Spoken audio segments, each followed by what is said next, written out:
आसान है। Good morning students, कैसे उम्मीद करता हूँ आप सभी अच्छे होंगे। प्यारे बच्चों, एक प्रश्न है हमारा आपसे, क्या आप जिंदगी से प्रेम करते हो? तो फिर समय बर्बाद मत करिए, क्योंकि जिंदगी इसी से बनी है। ये शब्द बेंजामिन फ्रैंकलिन के थे स्टूडेंट्स। ठीक है, समय बर्बाद करना मतलब अपने आप को बर्बाद करने के बराबर है। इसलिए समय का उपयोग करें। एक बार समय जाने के बाद दोबारा वापस नहीं आता। आज हम एक महत्वपूर्ण टॉपिक का अध्ययन करेंगे और वो टॉपिक है हमारा कार्बन की सर्वतोमुखी प्रकृति। जी स्टूडेंट्स, इसके पहले हमने देखा कई तत्वों में इलेक्ट्रॉनों के साझेदारी से हमने सस्वयिक बंध का निर्माण देखा, सरल कार्बनिक यौगिक मीथेन की संरचना देखी, इलेक्ट्रॉन बिंदु संरचना देखी, है ना। और ये भी देखा कि कार्बन किन किन वस्तुओं में पाया जाता है। यहाँ तक कि हमारा शरीर भी कार्बन से मिलकर बना है ना। अभी जब रसायन शास्त्रियों ने जब खोज की और ये पता लगाया कि कार्बनिक यौगिकों की संख्या है ना कितनी है, तो पता चला कि हजारों में नहीं मिलियन में आकी गई।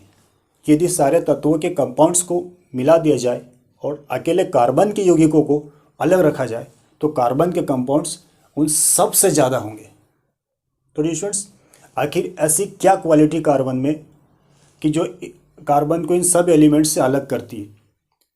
ऐसी क्या क्वालिटी है कि कार्बन के यौगिक अन्य एलिमेंट के यौगिकों से अधिक मात्रा में पाए जाते हैं?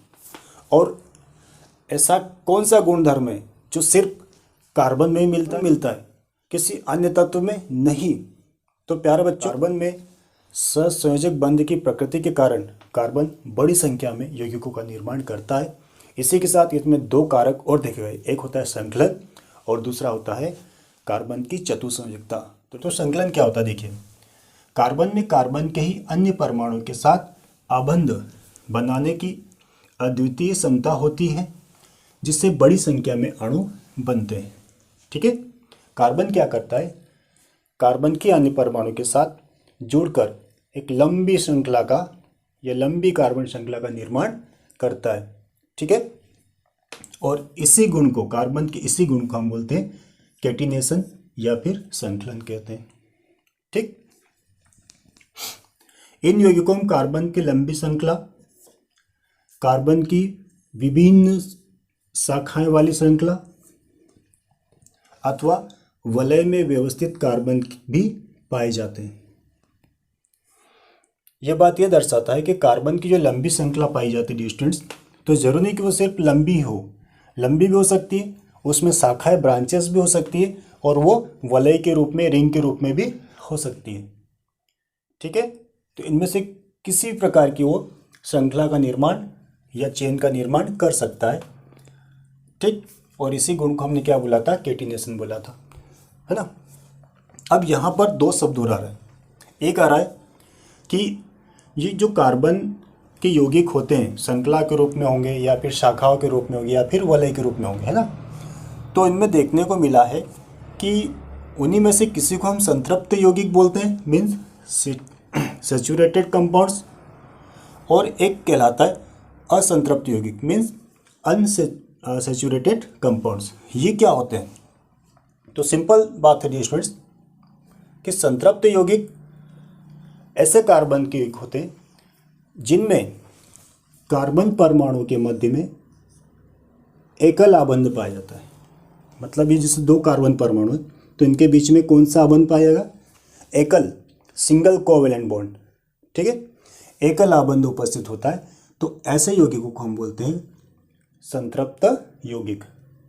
ठीक है, सैचुरेटेड कंपाउंड्स, सिंगल बंध वालों को। ओके, दूसरा यहाँ पर असंतृप्त यौगिक, मतलब ये चेन वाली श्रृंखला हो या लंबी श्रृंखला हो या फिर उसमें शाखाएं निकली हो या वलय वाली हो, तो उसमें यदि असंतृप्त यौगिक, उसमें हम किसको बोलेंगे? तो सिंपल बात है कि ऐसे कार्बन के यौगिक, यहाँ पर हमने एकल आबंध की बात करी थी, तो असंतृप्त यौगिक क्या होंगे? इसमें या तो कार्बन और कार्बन परमाणु के मध्य द्विबंध होगा, मीन्स द्विआबंध, या फिर कार्बन कार्बन के मध्य त्रिआबंध होगा। तो ऐसे कार्बन के यौगिक जिनमें कार्बन कार्बन के मध्य मीन्स कार्बन परमाणु के मध्य द्विआबंध होता है या फिर त्रिआबंध होता है, तो ऐसे यौगिक को अनसैचुरेटेड कंपाउंड्स कहते हैं, असंतृप्त यौगिक कहते हैं। ठीक है, तो ये पहला कारक था किसका, कार्बन की सर्वतोमुखी प्रकृति का, वर्सेटाइल नेचर ऑफ कार्बन का। ठीक, दूसरा फैक्टर क्या है, दूसरा डियर स्टूडेंट्स चतुसंयुक्ता। नाम से स्पष्ट है, टेट्रावैलेंट।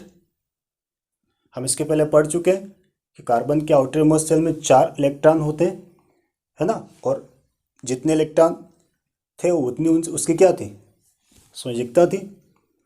तो वो क्या करेगा, ना तो दे रहा था किसी को, ना ले रहा था, तो किसी को अपने साथ में साझा करके जोड़ेगा। ठीक है, उसी की बात कर रहा हूँ। देखिए कार्बन की संयुक्ता 4 होती है, अतः इसमें कार्बन के 4 अन्य परमाणु या कुछ अन्य एक संयोजकता, ठीक है, एक संयोजकता तत्वों के परमाणु के साथ आबंध की क्षमता होती है, मतलब बंध बनाने की क्षमता होती है। कार्बन की इस गुणधर्म को चतुसंयुक्ता कहते हैं। यहाँ पर कार्बन तथा हाइड्रोजन के 4 परमाणु के मध्य सहसंयोजक आबंध के फलस्वरूप मीथेन बनता है। ठीक है, तो स्टूडेंट्स कार्बन के द्वारा जो आबंध बनता है वो मजबूत होता है।